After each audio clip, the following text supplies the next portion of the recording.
Ricardo, olá. Olá. Obrigada por aceitares este meu desafio para virmos aqui conversar um bocadinho sobre esta novíssima antologia que acaba de sair. Eu vou mostrar, está aqui, provavelmente não se consegue ler, tem este nome muito engraçado e curioso que diz: já não dá para ser moderno, 6 poetas de agora. E tem logo assim na capa escrito Seleção e Prefácio de Ricardo Marques, e por isso me pareceu adequado convidar-te para conversar sobre ela, sobre a antologia, apesar de naturalmente poder também ter falado com o João Pedro Azul, de quem devemos falar agora brevemente, porque esta antologia é da editora Flan de Tal, que é do João Pedro Azul. Mas como tu fizeste a seleção e o prefácio, eu achei que era melhor falar contigo para perceber os critérios desta seleção e como é que chegaste a estes nomes e tudo isso. Falarmos um bocadinho destes poetas de agora. Então, como é que surgiu esta ideia? Primeiro de tudo, foi o João Pedro Azul que te desafiou? Foste tu? Como é que foi? Em primeiro lugar, quero eu agradecer por quereres falar sobre esta antologia, porque normalmente estes objetos precisam, acho que, na minha opinião, precisam de diálogo, não é? Precisam de leitores para também lhes dar algum entendimento e alguma discussão, e portanto tu tens feito muita divulgação da poesia portuguesa e em português, e portanto acho que o teu convite é sempre de aceitar, e agradeço-te muito por isso. Pronto, esta ideia para a antologia, eu gosto muito de fazer antologias, como tu sabes, também tens partilhado bastantes, em nome individual e com vários autores, com algum princípio, um conceito, mas esta antologia, no fundo, ela tem um tempo geológico, porque surgiu, acho que já começou a surgir desde há 10 anos, não é? Portanto, ela é uma reflexão, digamos, pessoal sobre o que se passou na poesia portuguesa nos últimos 10 anos. Tem essa ambição, digamos assim, como se fosse possível abarcar um período tão longo. Portanto, digamos, respondendo à tua pergunta de uma forma muito direta, a ideia partiu de mim, e foi um desafio que eu sugeri ao João Pedro Azul, porque gosto muito da editora dele, sempre gostei muito da Frontal, e tenho participado em várias iniciativas dele, nomeadamente na Flanzine, em algumas Flanzines. Para quem não sabe, queres explicar a Flanzine, para quem não sabe? Sim, ele explicaria melhor, mas sim, eu posso, claro, explicar. A Flanzine, digamos, é uma zine, não é? Tem é desse género, não é? De publicação. Portanto, é uma ideia que ele teve, exatamente, e iremos falar desse ano em 2013, portanto, é um ano para mim chave nesta década. E, portanto, é uma publicação que pretende ser uma publicação periódica, de certa maneira pode ser englobado nessa ideia de publicação periódica, sem uma periodicidade determinada, mas que sai e que tem revelado vários autores. E tem apostado em nomes novos, não é? Tem essa característica que é importante, não é? Sem dúvida, desde o primeiro número. Eles têm já 21, este último é o 21, que é o Futuro, no qual eu colaborei com muito gosto, no fundo sobre o século XXI, digamos, essa ideia de fazer uma zine para o século XXI é uma ideia muito interessante, e de certa forma está refletido também nesta antologia, não é? Portanto, a ideia desta antologia, para voltar à pergunta inicial, é precisamente aí, eu no fundo também fiz os meus estudos, não é? Toda a minha formação académica tem sido na área da poesia contemporânea. Sim, podemos falar sobre isso brevemente, não é? Porque se calhar também quem não te conhece, as pessoas que estão atentas aos sítios online onde eu divulgo poesia conhecerão o teu nome como poeta, porque eu partilho de vez em quando poesia tua, mas naturalmente não estou a partilhar assim a tua formação e académica, como não faço com ninguém, limito-me a identificar o nome do autor, o livro onde foi publicado e a edição. Bom, no teu caso, então se calhar posso apresentar-te brevemente, se calhar até devia ter começado por fazer isto, mas tudo bem.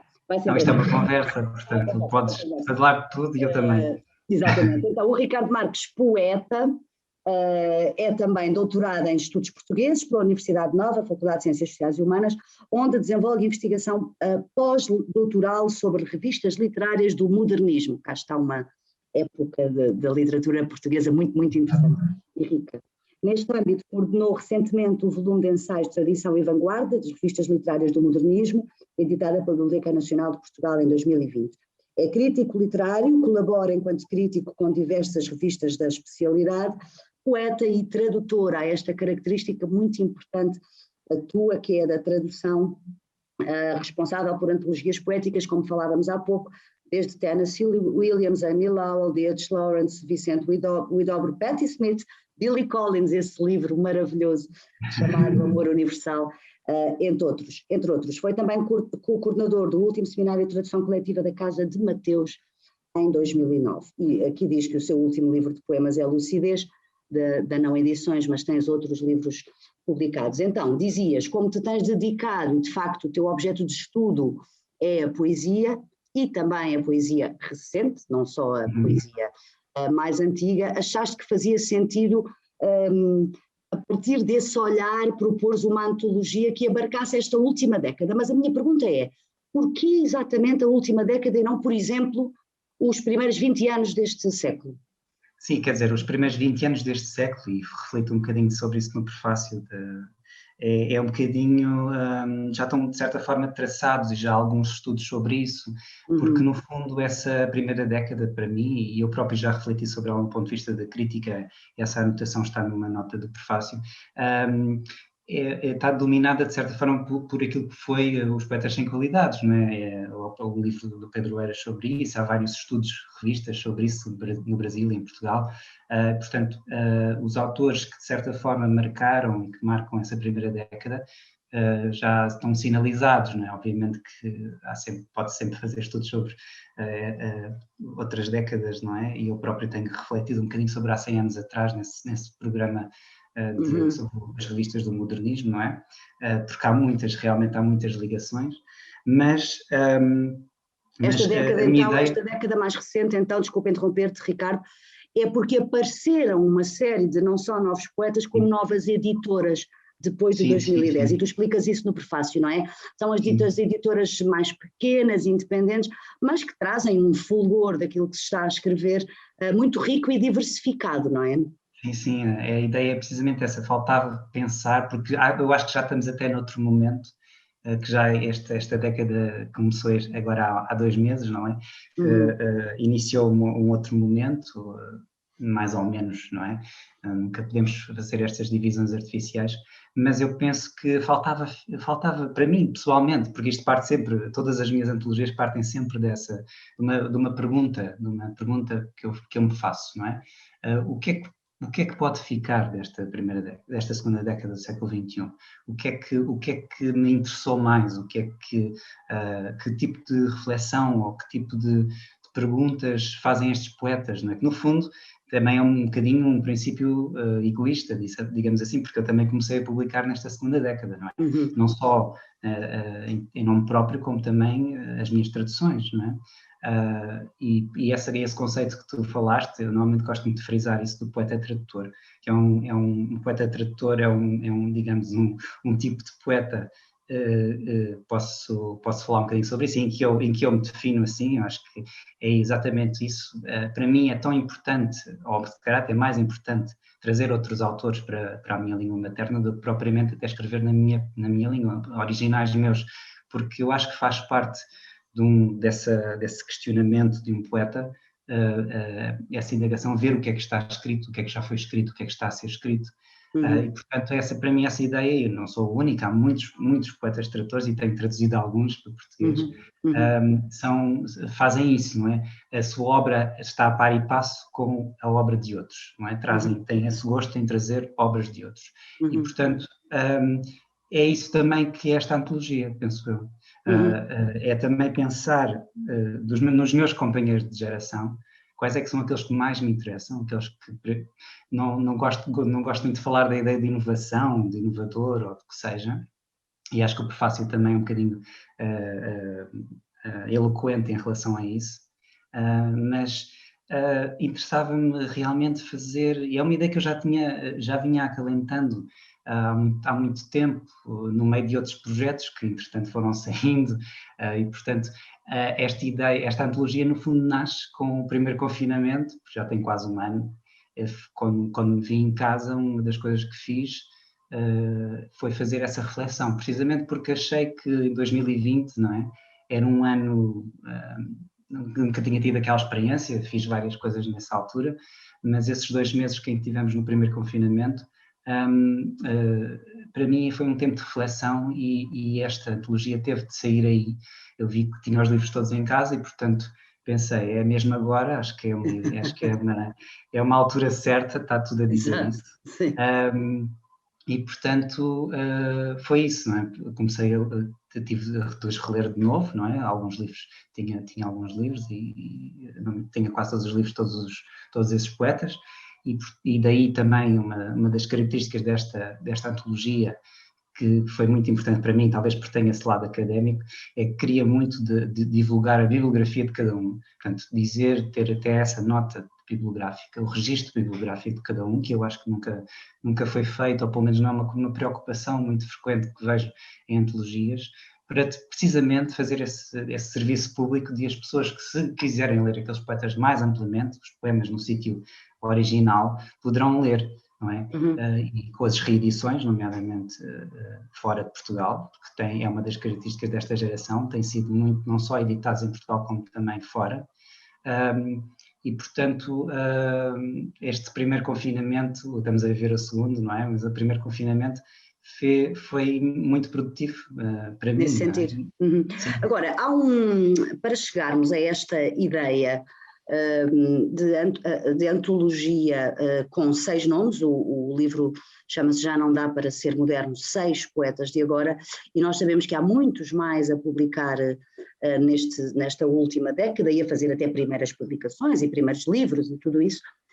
Para chegar a estes 6 nomes, já vou perguntar-te como é que chegaste aqui e quais são as razões, mas queria pegar aqui nesta ideia que está num texto da Fulana de Tal sobre esta antologia, tenho que pôr os óculos, enfim, já não, em que diz assim: então, como definir estes poetas? A dificuldade de qualquer consenso para uma nomenclatura reside precisamente no facto de estarmos perante uma geração que não se assume contra outra, nem em torno de um manifesto, revista, grupo, mas que se assume individualmente em nome próprio, talvez pela primeira vez em muitas décadas. É interessante esta ideia. Esta antologia pretende assim apontar alguns nomes que se salientam no imenso caudal de agora. Cá está, o imenso caudal de agora. Esta ideia, Ricardo, de se assumir individualmente em nome próprio, talvez pela primeira vez em muitas décadas, é uma ideia que tu encontras quando olhas para a poesia desta década, é isso?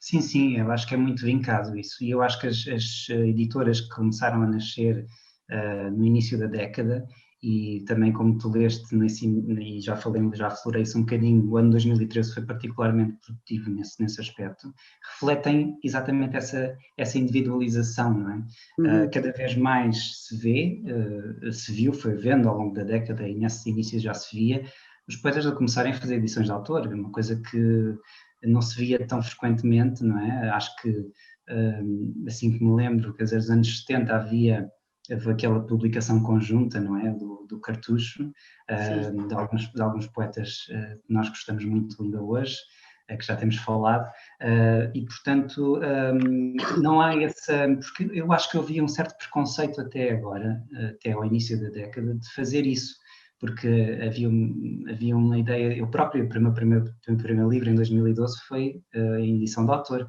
portanto, e é um livro de quem eu gosto, obviamente está um bocadinho distante, mas não há nenhum desmerecimento em fazê-lo. E eu penso que havia ainda na primeira década, e acho que isso foi um bocadinho desmontado pela minha geração, eu digo geração também, fazer este parênteses, porque os poetas que aqui estão, estes 6 poetas não são mais ou menos da mesma idade, portanto, essa questão geracional ligada à idade também não me interessa, não interessa aqui esta antologia, são poetas que não estão ali mais ou menos entre o mais novo é de 83, da minha idade, e o mais velho é de 73, creio eu, portanto, aos 10 anos, uma década, portanto, olha lá está, uma década. Uma década, pronto. Mas se nós formos a ver, por exemplo, o Manuel de Freitas, que eu creio que pertence mais à década anterior, começou a publicar na década anterior, é de 72, portanto, aí já não podemos ligar essas barreiras artificiais. mas dizia que realmente nesta geração há uma série de características de individualização, que era essa a tua pergunta, que creio que a individualiza, não é? Enquanto geração, enquanto os poetas novos, que eu digo aqui na capa, os 6 poetas novos, é nesse sentido, não é? São poetas que começaram a publicar agora nestes últimos 10 anos. Nestes últimos 10 anos. E realmente estava só a complementar essa ideia, porque realmente eu tive, quando tu me quiseste desafiar para esta conversa, eu até fui ver, já não me lembrava, mas fui ver realmente o primeiro livro de cada um e bate certo, porque a maior parte destes poetas, ou estes poetas estão à volta exatamente desse ano 2012, 2013, não é? O Raquel começou a publicar exatamente, foi 2 meses depois do meu livro. Vamos então dizer os nomes, porque acho que ainda não dissemos. Eu estava a aguardar para quando, um bocadinho mais à frente, para chegarmos aqui para criar aqui um bocadinho de suspense para quem não conhece, mas vamos dizer. Então, tu escolheste Álvaro Seiça, Elizabeth Marques, F.S. Hill, Raquel Nobre-Guerra, Ricardo Tiago Moura e Sónia Batista. E pegando na ideia que estavas a desenvolver agora sobre essa importância do ano de 2013, eu vou pegar aqui no teu prefácio só para dar para concretizarmos o que estavas a dizer. E tu, a dada altura, dizes, assim, se nos primeiros anos da década a oferta editorial independente era tímida e muito colada ao paradigma anterior, cunhado pelo aparecimento da Averno e na esteira daí, etc., a verdadeira explosão dá-se em 2013, com editoras de norte a sul do país, mais ou menos reconhecíveis hoje em dia para autores e leitores. A Tua Mãe, de Bourg-sur-Love, Do Lado Esquerdo, Toda a Correria, Medula, Não Edições, O Homem do Saco. Bom, e acho que poderíamos e também podemos incluir a fanzina aí, não é? Quer dizer, aí estava só preocupada em enumerar, e realmente reparei nessa coincidência, não é? Foram todas neste ano. Sim. E estão totalmente à volta desta, eu digo nós, não gosto nunca me incluiria numa antologia destas, sendo eu o coordenador, mas realmente nós, enquanto pessoas que começaram a publicar nestes anos, todos começaram à volta de 2012, 2013, 2014, mas sobretudo 12, 13. Portanto, a Sónia em 12, eu e a Raquel em 12, a Elizabeth em 13, o Álvaro Seiça talvez seja a exceção, mas tem uma razão, porque o Álvaro Seiça tinha já dois livros na primeira década, 2013 2004, mas ele renega-os hoje em dia, portanto, e já realmente são muito diferentes do que ele veio fazer depois, não é? 10 anos depois. É uma coisa que acontece às vezes com os poetas. Acontece-te, não gostas de algum poema teu ou algum livro passado? Eu acho que acontece a todos. Acho que sim. Então. Não, quer dizer, acho que nós distanciamos-nos às vezes de forma de pôr as coisas, não é? Acho que é por aí, porque nós obviamente não podemos distanciar-nos daquilo que fizemos, não é? Eu, na verdade, acho que posso um bocadinho falar talvez aqui dessa experiência do primeiro livro. Um primeiro livro foi um acaso, eu fiz essa edição de autor porque precisamente tinha esse conjunto de poemas, já tinha outros livros feitos e que depois não quis publicar, mas decidi que talvez fosse o momento certo, e o que foi decisivo para o público para fazer foi a Maria João Lopes Fernandes, que quem sempre que estou com ela lembro essa história, porque Maria João é uma grande pintora, ilustradora, tinha feito na altura bastantes capas para aí, etc., e de alguns livros que eu até depois na altura até reescrevi sobre eles, mas eu mandei esses poemas à Maria João e a Maria João disse assim, isto é um ótimo primeiro livro, acho que devias publicar, não gosto daquele poema, não gosto do outro, mas gosto de tudo, assim, no modo geral, e portanto, ela que sugeriu, vou ilustrar isto e vais publicar. E eu, pronto, vi-me na iminência de atender portanto, foi totalmente ao acaso e agradeço sempre muito, porque foi ela a razão, a verdadeira razão pelo ter começado a publicar. Portanto, essas histórias são sempre muito engraçadas de lembrar. Mas é isto, pronto, eu acho que há uma certa em relação aos poetas que começaram agora, há uma certa, que também continuava, não é? Porque eu também penso que isso com Manel e Inês Dias, portanto, eles também tinham essa inocência, digamos assim, de começar um projeto diferente, um projeto novo, que agregasse um outro tipo de linguagens, de estilos, não é? E eu penso que essa inocência, esse querer criar qualquer coisa nova continua nessa década. E, portanto, eu penso que estes autores todos se englobam, se agregam à volta dessa ideia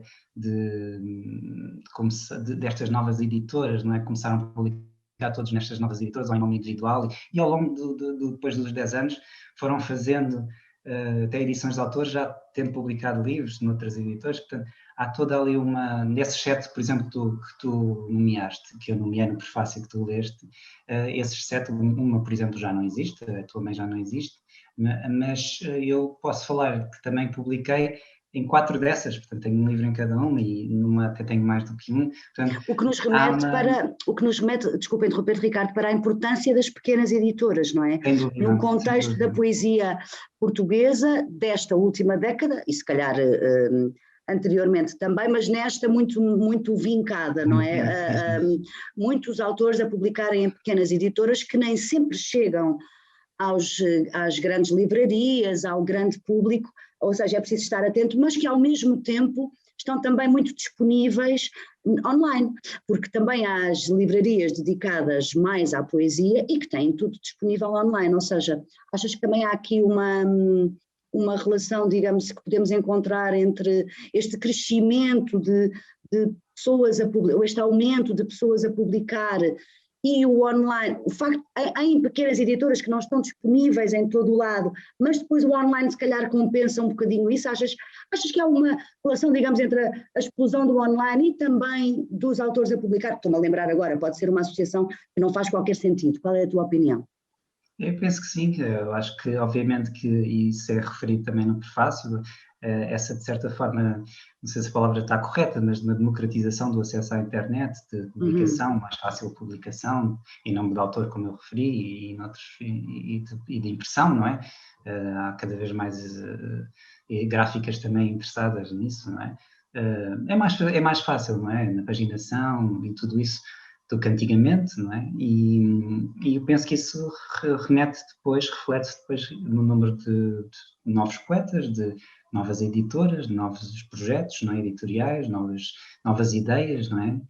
Eu próprio tenho feito, como tu sabes, várias edições em nome próprio de traduções, portanto, nem são meus livros, digamos, em nome próprio. Portanto, isso é uma questão que fica mais fácil, sem dúvida, pelo online, eu creio que sim.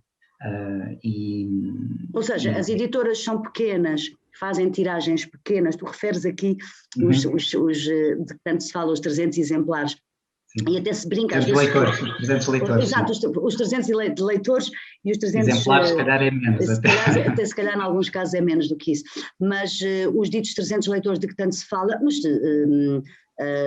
depois o online de facto faz com que a poesia chegue a muito mais pessoas. Não sei se traduzirá na venda de livros ou não, tenho algum feedback de que sim, em alguns casos sim, claramente, mas também não é disso que se trata, não é? Eu não creio que os projetos online se tratem de colaborar para as vendas da poesia, agora certamente contribuem para fazer chegar a poesia portuguesa a algumas pessoas, ou a poesia de outros países. Mas, sim, aliás, esse princípio, desculpa interromper-te, mas esse princípio até é bastante interessante, acho que devemos falar sobre isso, porque a coisa da quantidade e da qualidade é também, mais uma vez, um reflexo desta ideia, desta antologia, porque obviamente que quem faz uma editora de antologia, de poesia, penso eu, talvez não esteja preocupado muito com essa questão de receber dinheiro, não é?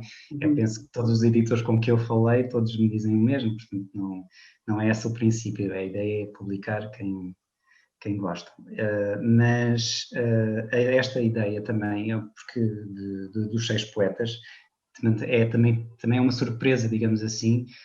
Para mim foi uma surpresa, ser uma surpresa para muita gente, porque eu, antes de chegar ao João Pedro Azul, também falei com outras pessoas, com outros editores para editar. Portanto, ele não foi a minha primeira opção, não foi logo a primeira opção, mas a maior parte deles dizia sempre isso, dizia assim, mas porquê é que quer fazer só 6 autores? Porquê é que são só 6 autores? Que dá uma resistência, digamos assim, de um modo geral. E quanto maior a editora, pior. desse risco de editar, de falar destes 6 autores, sobretudo se são tão desconhecidos, não é? Talvez a Raquel seja a exceção aqui. A Raquel Nobre Guerra, sim. Sim, sim, a que é a mais conhecida talvez deles todos. É a mais todos, conhecida talvez, sim. Mas há essa resistência do risco, ao risco. E porquê? Não é? E agora pergunto-te eu, porquê Sim, 6? é uma boa pergunta. Não, os 6 foi o número que eu cheguei após alguma reflexão, não é? Obviamente que quando eu te falei que me sentei na quarentena, no primeiro confinamento, a pensar, já tinha de certa forma na minha cabeça uma ideia prévia do que iria escolher, não é? Portanto, é uma reflexão que já são esse tal tempo geológico, é uma reflexão de algum tempo, das minhas leituras, daquilo que faço, e parcial, completamente parcial, isso assumo, apesar de eu acho que estão bem defendidos, digamos, na minha antologia, e porque é que eles são os 6. E porquê? Porque eu penso que são aqueles que mais uma vez falo para mim, mas podemos discutir isso com outros leitores de poesia, penso que levaram a ideia de poesia um bocadinho mais à frente, não é? Se isso é possível, não é? Esta brincadeira com o título também é isso, não é? Já não dá para ser moderno, porque nós temos muito essa preocupação de fazer de pôr as coisas nas gavetas, não é? E eu percebo isso porque venho do mundo Etiquetar, pôr uma etiqueta, não é assim? mas parece que é uma ideia muito artificial, porque essa ideia de dizer o que é que serão estes poetas é uma ideia que talvez nem seja para nós neste momento, não é? O tempo presente é sempre o tempo mais pré-histórico, é aquele que nós nunca podemos ter ideias sobre ele, mas não conseguimos perceber, precisamos de muitas décadas até perceber o que é que está aqui, não é? E, portanto, este é uma espécie de um contributo, fazendo esta pequena provocação com Já Não Dá Para Ser Moderno, não é? Porque já realmente, eu falei disto com o Fernando Cabral Martins, que é um grande, digamos, uma das pessoas que mais sabe sobre o modernismo em Portugal, e ele percebeu exatamente aquilo que eu queria referir-me a isto, né? Que eu me queria referir aqui, não é? Porque basta lembrar a frase do Rimbaud, não é? É preciso ser absolutamente moderno, não é? Que percebo exatamente o que é que ele queria dizer na altura, não é? No meio do século XIX. Portanto, e era realmente muito pioneiro dizer isso nessa altura. E moderno tem essa acessão, não é? De se fazer o novo, não é?